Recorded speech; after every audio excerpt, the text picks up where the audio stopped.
Naniniwala po ba kayo na ang ating mga bayani ay may mga alias? That is a non-issue because that was never raised Hindi po by pwedeng the... maging non-issue sapagkat ito po ang ipinalalabas ng prosecution. If I may, Na Your may Honor, mga pangalan, na mga katawa-tawang pangalan. Mas nakakatawa po itong mga pangalan nung mga nangyari nung araw. To At isa respect pa Your po, Honor, isa na lang if po. Kasi isa na lang po. Kilala niyo po ba kung sino si Marcial Bonifacio? to be candid, Your Honor, Oh. I'm not Sino po? familiar. Si Benigno I'm sorry, Aquino Your Honor. Jr. Si Ninoy. Siya mismo may alias. Tama po. Si Ninoy Aquino po ang kanyang alias ay Marcial Bonifacio para makauwi po siya sa Pilipinas nung nasa Boston siya. Oho. Pero wala naman ho siyang confidential funds na wala ho siya sa mga AR na confidential funds. Lilinawin ko lang ho.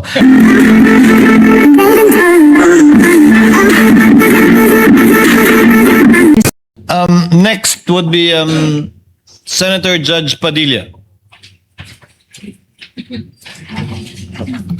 Maraming salamat po, Ginoong Tagapamahalang Hukom. Meron lang po akong tanong sa ating saksi. Opo. Ginoo, sa palagay niyo po ba karapat dapat lamang na gumamit ng alias kapag confidential fund ang pinag-uusapan?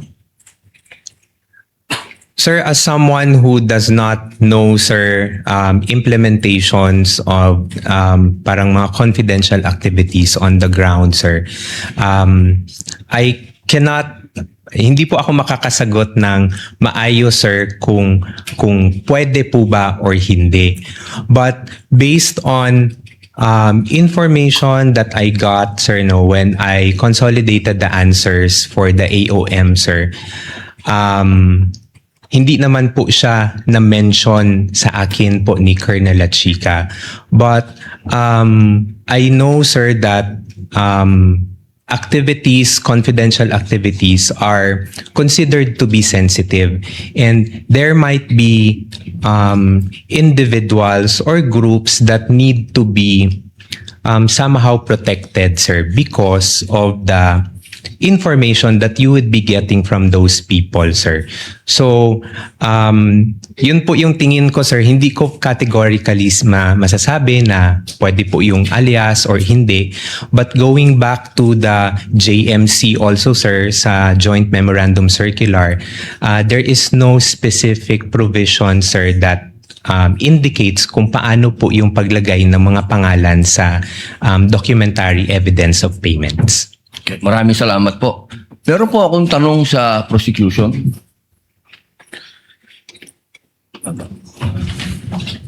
Magandang hapon po. Napakaganda po ng inyong ngiti. Good Opo. afternoon din po, sir. Opo. Batid po ba ninyo ngayon, mga petsa na to, kung ano ang pinagdiriwang natin sa Pilipinas? Magmula po 19 hanggang 30. Buwan ng wika daw po, sir. Bukod po sa buwan ng wika, National Heroes Day. National Heroes Day. Ito po ay hango sa ating mga bayani. Tama po ba? Opo. Opo. Naniniwala po ba kayo na ang ating mga bayani ay may mga alias? Kilala niyo po ba sila Di Masalang? I'm sorry po sa aking history teacher. Ayan, opo. Hindi ko na po maalala. Ito po ang masyado. pinakamagandang panahon para maipaalala po sa inyo na ang ating mga bayani ay gumamit ng mga alias. Di Masalang, Siling Labuyo, Tikbalang, Tagailog, May Pag-asa, Buwan, Magdalo, Leon Kilat, Vibora, Lakambini, Paralitiko, Dimas, Alipato, Liwanag, Balite, at marami pa pong iba. Ano po ang kahalagahan dito, palagay po ninyo? Ang alias po, anong kahalagahan? Well, first, sir, first, Your Honor, I cannot comment because I'm not sure of the circumstances surrounding their use of alias. Under the anti-alias law, sir, inaalaw naman po yung paggamit ng alias provided kailangan po nakabanggit din, nakadisclose kung ano yung real name. So it's not completely prohibited provided provided, they also provide the real Opo. the real name. So, Pakisagot lang muna po yung tanong ko bago po yung explanation po ninyo. Pakisagot lang po kung narinig nyo na po yung mga alias na yan. Ngayon lang po nyo narinig. some of it po, Your Ayun. Honor, to be candid, some of it Magmula I've already heard. Magmula po 1892 hanggang 1896, ginagamit po nila ang mga alias na yan. Nagkaroon lang po ng isang traidor, ang pangalan ay Teodoro Patiño, na nagbulgar sa Katipunan. Alam po ba niyo yun? Yes, Your Honor.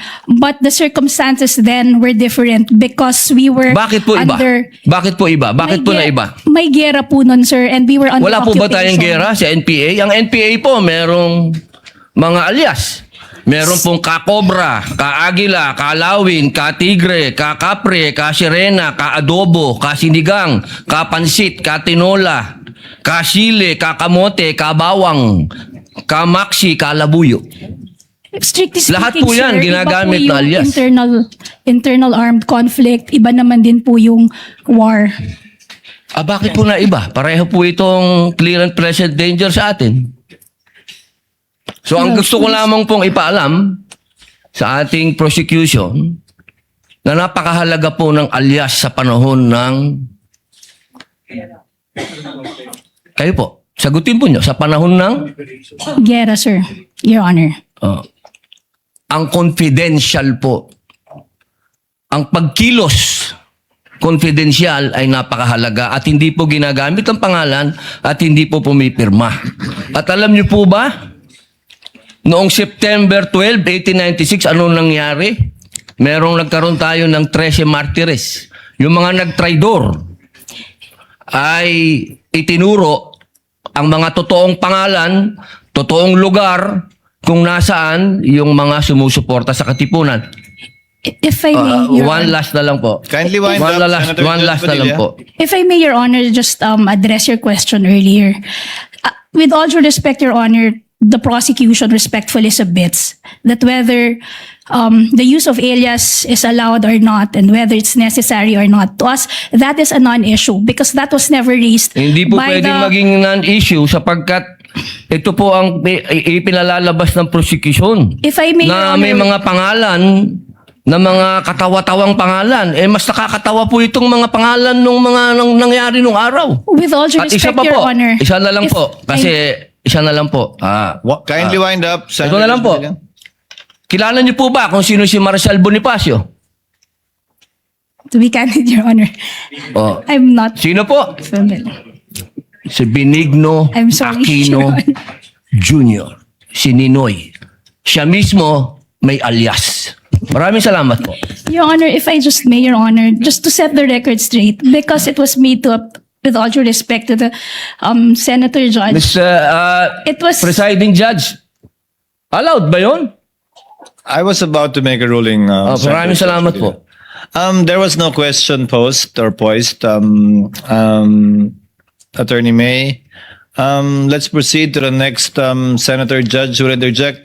By the way, did you intentionally get rid of the platform? Yes, Your Honor, because we were not expecting that I'd be called again, Your Honor, to make way for the Honorable Chair of the Okay. panel of Understood. prosecutors, Your Honor. Understood. Senator Judge Aquino, Thank you're you. recognized for interjection. You may proceed, sir, when you're ready. You have 2 minutes. So bago po yung 2 minutes, Mr. Presiding Officer, tama po. Si Ninoy Aquino po ang kanyang alias ay Marcial Bonifacio para makauwi po siya sa Pilipinas nung nasa Boston siya. Oho, pero wala naman ho siyang confidential funds na wala ho siya sa mga AR na confidential funds. Lilinawin ko lang ho. Okay. Pagdating ho sa prosecution, ang posisyon ng prosecution, yung mga pangalan ay totoong tao, di ba? Correct, no? You have not really mentioned aliases in any of your... Wala. Could you respond quickly? We have talked about aliases. Is the prosecution talking about aliases? That was never our point, Your Honor. In fact, the point of the prosecution is that was never raised by the defense, either in their answer or in their pretrial brief, Your Honor. So to us, that should be a non-issue because even them, they never claimed that in any of their pleadings before this thank you. honorable court. Okay, klaklaruin ko lang ha. Ang siyang tao lang pong nagsabi na alias po sila, si Miss Gina Acosta. in her testimony. Kanina po, sabi niyo rin na Mr. Ortonio na hindi siya alias or hindi niyo alam. But si Ms. Gina Acosta in her testimony did admit that in her perspective, these are aliases. No, just for the record po. Okay. So ito po yung mga tanong ko po. Sana po ito lang 2 minutes ko, Mr. Presiding Officer. So unang-una, Mr. Ortonio, you're very competent. Thank you for your answers. And I want you to answer just very candidly, no? Ano po yung naging personal reaction ninyo nung napag-usapan na yung possible misuse of the confidential funds at nung na-bring up na yung mga tawagin na nating katawa-tawang pangalan na parang klaro naman ay hindi naman talaga totoong tao? Ano po yung personal reaction po ninyo? Initial reaction, sir, would be, of course, merong questions, sir, no? There would be questions. But again, sir, I go back to the presumption, sir, that there is regularity in terms of the implementation, sir. Okay. So, may I ask, since you're in the top leadership of the OVP, nung nabibring up na to, ano yung personal reaction, kung alam nyo lang, ng Vice President, ng Chief of Staff, other leaders in your group, nung napag-usapan na posibleng nabigay yung pera sa mga kakaibang pangalan o baka hindi totoong tao, what was your reaction? What was their reaction? Would you know? Nag-meeting ba kayo? Did you call for an emergency meeting? Did you have a huddle in your office to talk about this? Sir, because yung AOM, sir, because it was sent to my office, sir, pina-personally received sa akin, sir, on behalf of the Vice President. Of course, I provided a copy to the Chief of Staff, sir, and the Vice President. Ang naging instruction lang naman po sa akin, sir, was to respond to the AOMs and make consultations with the Special Disbursing Officer and Security Officer para masagot yung mga concerns or issues raised by COA. Okay. Yan yung mga actions nyo, Mr. Ortonio. I'm asking about your reaction. Kinabahan ba kayo? Were you worried? Were you concerned? Was there any concern shown by the Vice President, by the Chief of Staff, by people in your office na posible itong perang ito ay hindi nagamit sa tama? On the matter of concern, sir, I think there is a concern considering that there is already an immediate instruction, sir, to reply to the AOM. That's the sir. AOM. Let's go to the bringing up of these names in Congress. Nung lumabas na yung Piatos, Pusa, Pagong, mga ganyan, were you concerned na yung pera ng bayan posibleng hindi nagamit sa tama at ito'y pinirmahan mo at ito'y nakapangalan sa inyong opisina, for example? Were you concerned? Ano, sir? Honestly. Parang immediate reaction, sir. Yes, sir. But nung as the hearings went on, sir, parang binabalikan ko yung AOM, sir. Hindi kasi po siya na-raise doon sa AOMs. So, parang nabawasan po yung concern ko, personal concerns ko with those acknowledgement received. Did you call for an internal investigation after na-reveal yung mga pangalan na kakaiba? Nagpatawag ba kayo ng investigasyon sa inyong opisina? I personally did not, sir, hindi na po ako nagpatawag. Sir. Did your office call for an internal investigation? On that matter, sir, I do not know, sir, if there is an instruction coming from the head of agency, sir. But personally to me, sir, none, sir. Okay. So, ito kasi, Mr. Ortonio, no, sa aking opisina, more than 10 years ago, meron kaming nahanap na isang staff na ibang resibo yung ginamit sa liquidation. Wala pa atang 5,000 pesos to sa totoo lang. Hindi nga niya binulse. No? Meron siyang dapat hotel receipt, nawala niya, gumamit siya ng hotel receipt ng ibang tao. That already elicited an internal investigation on our part. In the end, pinaalis namin yung staff na yun na kilala namin, kaibigan namin. 5,000 lang yun. So the common response we are looking for is that kapag pera to ng bayan, action ka agad at hanapin nyo talaga kung saan nagamit tong pera to. Kaya I'm really wondering what were the actions and reactions of people. So ito yung tanong ko rin, no? Mahalaga ba sa inyo Mahalaga ba sa iyo, sir, na yung perang ito ay nagamit sa tama? Na hindi ito nagamit sa mali o nabulsa lang? Yes, sir. It is important to me, sir, because in the years na nakasama ko rin po si Vice President Sara Z. Duterte, sir, she also would want na money is spent properly for what it is intended to be used for. Okay, last question, Mr. Presiding Officer. During all of this time, pinatawag mo ba si Colonel La Chica o pinatawag ba siya ni Chief of Staff Lopez or ni Vice President? Would you know? Kinausap mo ba? Tinanong mo ba, Colonel, itong mga pangalang ito, sino ba talaga to? Totoo ba to?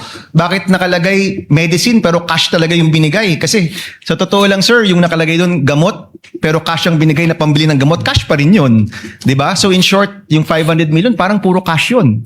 Wala man talagang supplies or tables and chairs because that presupposes na ang binili nyo yung tables and chairs or supplies. You actually gave cash na 500 million. Pinatawag nyo po ba si Colonel La Chica at tinanong, as public officers, we have to exercise the diligence of a good father of a family, no? That's in our oath. So pinatawag niyo po ba ng inyong opisina at pina-explain kung nasaan ba itong peran to? Sir, I was only able to request na makausap si Colonel La Chica in relation only to the response to the AOM, sir. So hindi niyo po natanong itong mga specific questions na ito dun sa mga specificong mga pangalan, mga AR, mga ganyan? At that time, sir, when I was drafting the AOM, sir, no, sir, because I had no knowledge, sir, of the AR, sir. Salamat, Mr. Presiding Officer. Thank you, Senator Judge Aquino.